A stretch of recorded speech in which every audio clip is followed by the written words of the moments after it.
People's Assembly Speaker and the Prime Minister affirmed Syria's resolve to combat terrorism and curb its funders and supporters.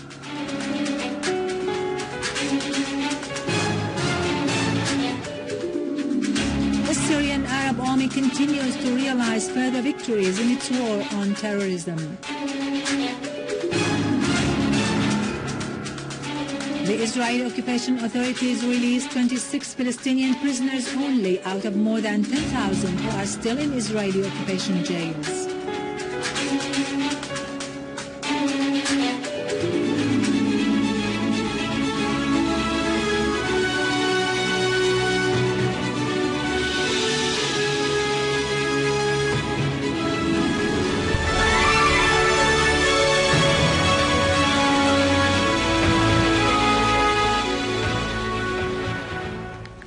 Good afternoon, ladies and gentlemen. I'm Mirado Krikorian from the News Center in Damascus.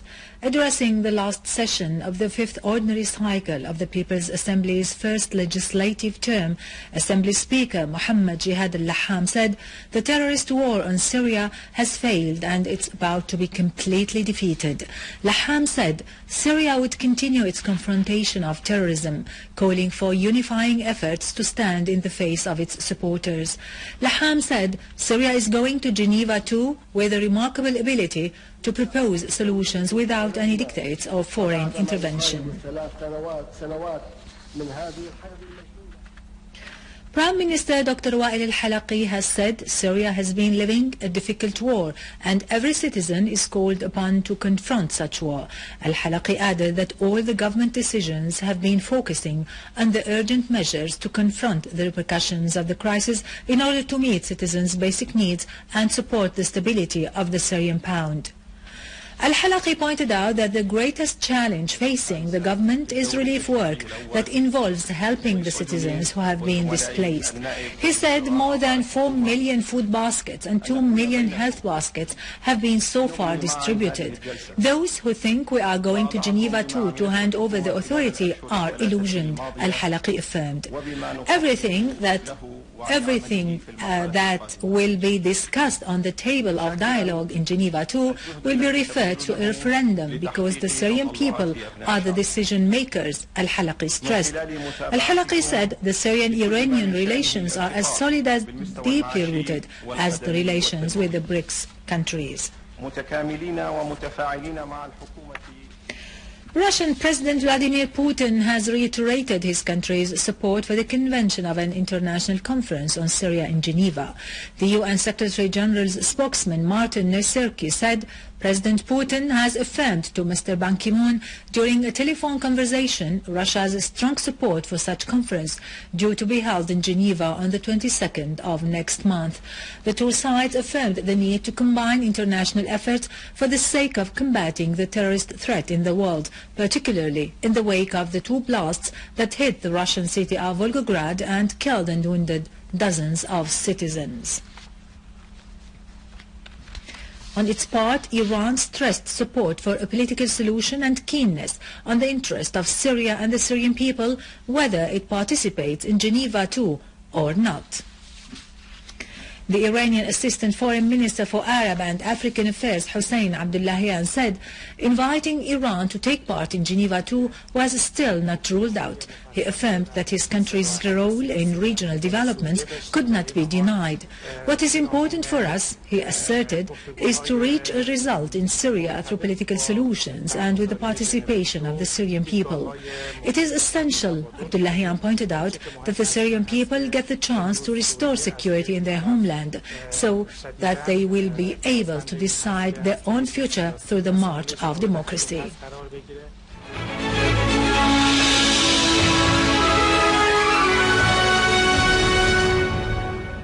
Welcome back. 3 civilians were injured in a terrorist attack by mortar shells on the houses in Jaramana of Damascus countryside. Police sources said that the terrorists fired 3 mortar shells that landed at the vicinity of the bakery in the Sakhr neighborhood in Jaramana, injuring 3 citizens and inflicting material damage in the area. By the help of the Syrian Arab Army, thousands of civilians in Adra al-Ummaliya escape from the terrorists. Residents of Adra took their decision to escape, defying the terrorists who committed the most terrible crimes against them. Encouraged by the Syrian Arab Army, the civilians who were held as hostages revolted and came out of the shelters, throwing stones at the terrorists who tried to attack them by shooting at them during their evacuation.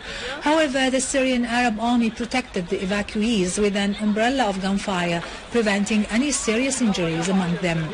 Some armed terrorists tried to flee from Adra al-Ummaliya, disguised as civilians among the crowds, but they were arrested by the Syrian Arab soldiers. The terrorists who were arrested were nearly unconscious, apparently under drug. In Daraa suburbs, the Syrian Arab Army has eliminated an armed terrorist group that tried to attack a military checkpoint in western Al-Mleha. The army also destroyed terrorist hideouts in Atman, the surroundings of the ancient customs center, and Al-Masri Square and Al-Karak neighborhood. In Homs, 3 people, including a pregnant woman, were killed and several others injured in a mortar shell attack by the terrorists at Al-Haj Atif Square in Al-Mahatta neighborhood. In Homs, the Syrian Arab Army has destroyed terrorist gatherings in Babhoud, Al-Safsafe and Al-Warshe neighborhoods. The army also eliminated a large number of terrorists in Tel Dahab and Al-Nasiriyah in Al-Hula, as well as in several other areas. In Aleppo, the Syrian Arab Army continues to pursue armed terrorist groups in Az-Zabdiyeh, eliminating the terrorists who had tried to attack the inhabitants in Al-Hamidiyeh neighborhood. In Idlib suburbs, the Syrian Arab Army has targeted terrorists from Jabhat al-Nusra in Al-Habayt village, eliminating a large number of them, the majority of whom were non-Syrians. The Central Committee of Fath al-Intifada movement stressed in a statement on the 49th anniversary of the inception of the movement its firm stand on Syria's side in confronting the terrorist war waged against it. The committee said the colonialist forces and their stooges have been working to impose their hegemony and spread sedition among the citizens of the homeland.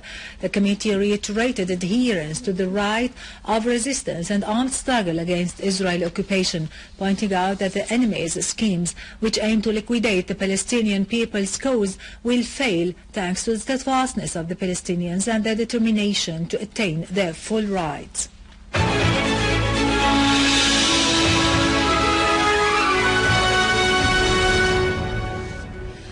Out of more than 10,000 Palestinian prisoners in Israeli jails, most of them held without trial, the occupation authorities released the 3rd batch of Palestinian prisoners, which includes 26 former prisoners who were detained before 1993.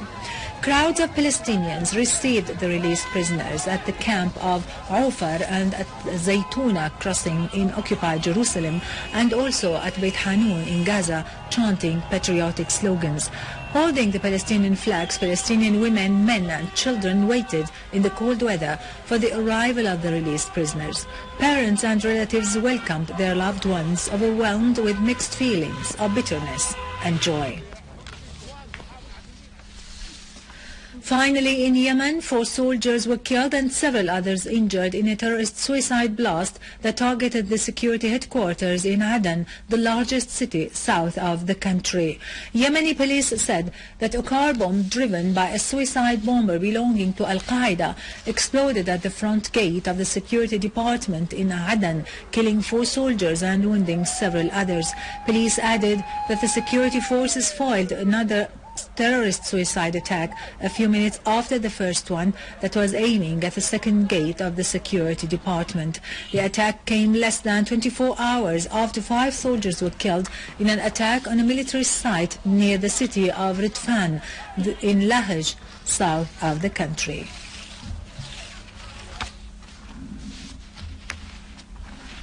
With this, we end our news for today. Thank you for watching. For more details about Syria and the region and to view this bulletin again, you can always visit our website in English, syriaonline.sy. Now to latest business and market news with Vani Genjan, but after show.